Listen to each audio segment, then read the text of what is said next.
Donc maintenant, on va essayer de comprendre pourquoi les marques sont si importantes aujourd'hui dans notre société, et notamment au travers du concept du capital marque, à la fois pour le consommateur, pour l'entreprise et pour les collaborateurs. Donc, la marque, comme vous l'avez compris, ça donne du sens et du coup, ça crée de la valeur. Et donc, ça crée de la valeur pour 3 acteurs principaux, que sont les consommateurs, les collaborateurs et l'entreprise. Donc maintenant, on va essayer de comprendre justement comment la marque va créer de la valeur pour le consommateur. Alors, une petite définition qui va vous permettre de bien comprendre ce que représente le capital marque du point de vue du consommateur. Donc, le capital marque du point de vue du consommateur, c'est cette performance apportée par la marque au produit, donc toutes choses égales par ailleurs. C'est-à-dire que si on regarde les 2 jus d'orange que vous avez en face de votre écran, si je vous fais tester ou goûter le jus d'orange sans marque, vous allez peut-être me l'évaluer en mettant une note de 6 sur 10.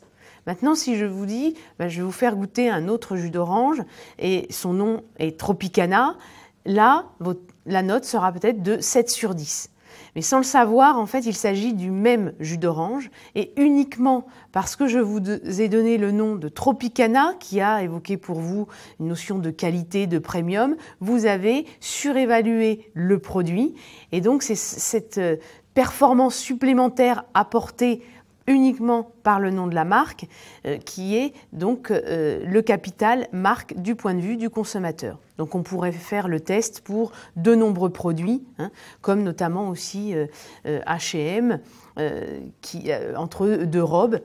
Et là justement pour le cas d'H&M, pour certaines cibles, ce capital marque pourrait être négatif. C'est-à-dire que je vous montre une robe sans vous énoncer la marque de fabrique.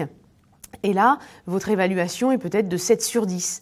Et si je vous dis cette robe est de la marque H&M, là, en revanche, peut-être que vous allez la sous-évaluer parce que vous avez une opinion négative de cette marque au niveau de la qualité. Et là, la marque peut baisser. Donc à ce moment-là, le capital marque est négatif. Donc ça aussi, c'est important d'en prendre conscience. Donc selon les cibles et selon les produits, le capital marque peut être positif ou négatif. C'est ce supplément ou au contraire cette restriction de performance apportée au produit. Donc ensuite, après donc, le capital marque du point de vue du consommateur, on peut maintenant parler du capital marque du point de vue du collaborateur. Donc ça, c'est une notion très récente.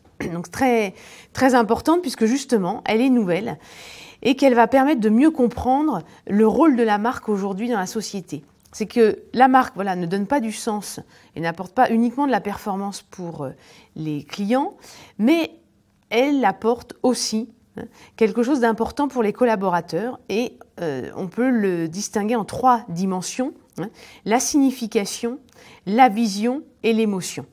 Donc si on prend l'exemple de Peugeot, on peut voir que justement la marque Peugeot, auprès des collaborateurs, a un rôle essentiel pour donner du sens, puisque notamment c'est l'image de cette tradition de la belle mécanique, donc cette signification qui va permettre aux gens d'être fiers de travailler pour cette marque.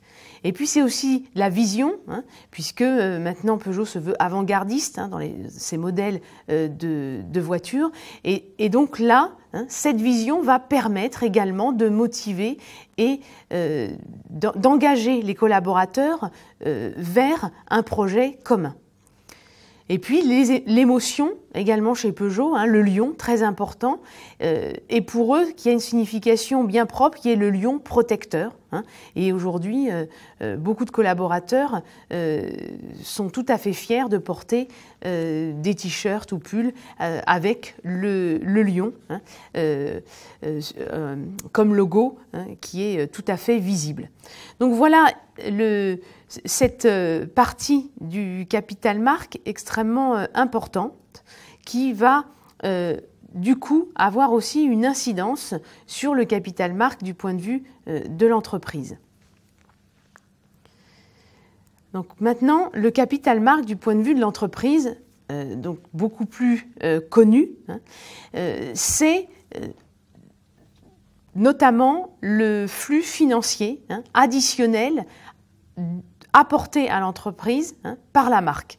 Et donc là, cette valeur de la marque pour l'entreprise, c'est en quelque sorte la force concurrentielle, les flux financiers additionnels et la valeur de l'actif financier de la marque qui va être de plus en plus important si l'entreprise a des marques fortes. Donc on imagine bien que pour une entreprise, plus elle a des marques fortes, plus sa valeur financière va être élevée. Et ces marques fortes, elles sont aussi, elles peuvent être, on va dire, vendues et puis louées au travers de licences. Donc il y a vraiment un capital intangible important pour l'entreprise. Donc aujourd'hui, si on voit le schéma qui est à droite de l'écran, il y a quelque chose d'important, c'est que le capital marque, il commence par le collaborateur. C'est-à-dire que la marque, elle donne du sens d'abord en interne. En interne, les collaborateurs vont être plus motivés, plus engagés grâce à des marques fortes qui les font vibrer. Et puis ensuite, cet impact sur les collaborateurs va se transmettre aussi à travers des comportements, des attitudes, et cela va créer de la valeur aussi pour les clients. Donc dans un deuxième temps, on a ce capital marque du point de vue du client qui va également influencer le capital marque pour l'entreprise. Donc on a bien ici quelque chose de séquentiel et puis en même temps de circulaire, c'est-à-dire qu'on a le capital marque du point de vue du collaborateur, puis du consommateur et de l'entreprise, qui est vraiment le cercle vertueux pour montrer l'importance et la richesse d'une marque pour une organisation.